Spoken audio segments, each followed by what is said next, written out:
হরে কৃষ্ণ।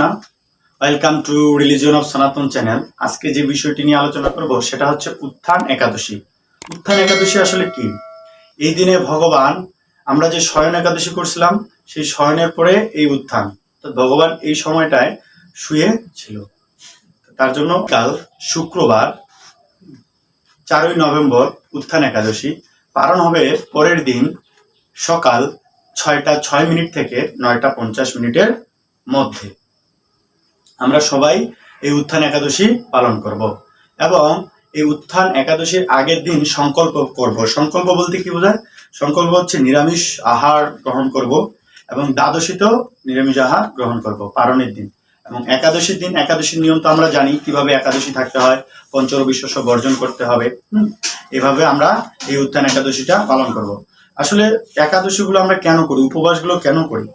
উপবাসগুলো করি এই জন্য যাতে আমাদের ইন্দ্রিয়গুলো সংযত করতে পারি, ইন্দ্রিয়গুলো আমরাকে নিয়ন্ত্রণ করতে পারি। তার জন্য আসলে এই একাদশী বা এই উপবাসগুলো করা হয়। এবং এটা হচ্ছে একটা আধ্যাত্মিকতার চার্জের মতো। যেমন মোবাইল ফোনে আপনার 100% চার্জ থাকলে খুব ডিপলি চলবে, ধীরে ধীরে সেটা কমতে থাকবে, 50, 30, 40, 20, 10, 5 এক সময় শাটডাউন হয়ে যাবে। ঠিক সেরকম আমাদের 15 দিন পর পর যে একাদশীগুলো আসে এগুলো হচ্ছে আধ্যাত্মিকতার চার্জ। অর্থাৎ প্রত্যেকটা একাদশী যদি আমরা প্রপারলি পালন করি তাহলে আমাদের ভগবানের প্রতি যে শরণাগতি এটা থেকে যায়। তো আমি যদি আপনাদেরকে বলি যে এই যে একাদশী রয়েছে উত্থান একাদশী, এই উত্থান একাদশীর মাহাত্ম্যটা কি, আসলে এই একাদশী করলে আমাদের কি ফল লাভ হবে, এই বিষয়টা যদি আমরা দেখি তাহলে যে এটা বলা হয়েছে কোথায়? স্কন্দ পুরাণে। নারদ মুনি এবং ব্রহ্মার কাহিনীতে রয়েছে। তো প্রবোধিনী একাদশী নামেও পরিচিত রয়েছে। এটা কার্তিক মাসের শুক্লপক্ষের একাদশী। মহারাজ যুধিষ্ঠির বললেন ভগবানকে, হে পুরুষোত্তম, কার্তিক মাসের শুক্লপক্ষের একাদশীর নাম কৃপা করে বর্ণনা করুন। শ্রীকৃষ্ণ বললেন, হে রাজন, কার্তিক মাসের শুক্লপক্ষের একাদশী উত্থান বা প্রবোধিনী নামে খ্যাত। প্রজাপতি ব্রহ্মা পূর্বে নারদের কাছে এই একাদশীর মহিমা কীর্তন করেছিলেন। এখন তুমি আমার কাছে সেই কথা শ্রবণ করো। দেবর্ষি নারদ প্রজাপতি ব্রহ্মাকে বললেন, হে মহাত্মা, যে একাদশী ভগবান শ্রীগোবিন্দ স্বয়ং থেকে জেগে ওঠেন সেই প্রবোধিনী বা উত্থান একাদশীর মহিমা আমার কাছে সর্ববিস্তারে কীর্তন করুন। ব্রহ্মা বললেন, হে নারদ, উত্থান একাদশী যথার্থই পাপ নিশিনী, পূর্ণবর্ধনী ও মুক্তিপ্রদায়ী। এই একাদশী ব্রত নিষ্ঠার সাথে পালন করলে 1000 অশ্বমেধ যজ্ঞ এবং শত শত রাষ্ট্রীয় যজ্ঞের ফল অনায়াসে লাভ হয়। অশ্বমেধ যজ্ঞটা কি? আমরা ত্রেতা যুগে রাম যখন শাসন করছিল ভগবান শ্রী রামচন্দ্র, তখন একটা ঘোড়াকে ছেড়ে দিয়েছিল। ওই ঘোড়া যতদূর পর্যন্ত যাবে ততদূর পর্যন্ত তার রাজ্য বিস্তৃত হবে এবং কোনো নরপতি অর্থাৎ কোনো মানুষ যদি সেটাকে ধরে রাখে তাহলে তার সাথে রাজা যুদ্ধ করবে। এটা হচ্ছে অশ্বমেধ যজ্ঞ। যেমন রাষ্ট্রীয় যজ্ঞ হচ্ছে রাজা হওয়ার জন্য যে যজ্ঞ, এই যজ্ঞগুলোর ফল আমরা কি অনায়াসে লাভ করতে পারবো। এবং জগতের দুর্লভ বস্তু প্রাপ্তির কথা আর কি বলবো। এই একাদশী ভক্তিপরায়ণ ব্যক্তিকে ঐশ্বর্য, প্রজ্ঞা, রাজ্য ও সুখ প্রদান করেন। এই ব্রতের প্রভাবে পর্বত প্রমাণ পাপ রাশি বিনষ্ট হয়ে যায়। যারা একাদশীতে রাত্রি জাগরণ করে তাদের সমস্ত পাপ ভস্মীভূত হয়। শ্রেষ্ঠ মুনিগণ তপস্যার দ্বারা যে ফল করেন সেই ব্রতের উপবাসে তা পাওয়া যায়। এই ব্রতের উপবাসে তা পাওয়া যায়। যথাযথভাবে এই ব্রত পালন করলে আশাতীত ফল লাভ হয়, কিন্তু অবিধিতে উপবাস করলে স্বল্পমাত্র ফল প্রাপ্তি হয়।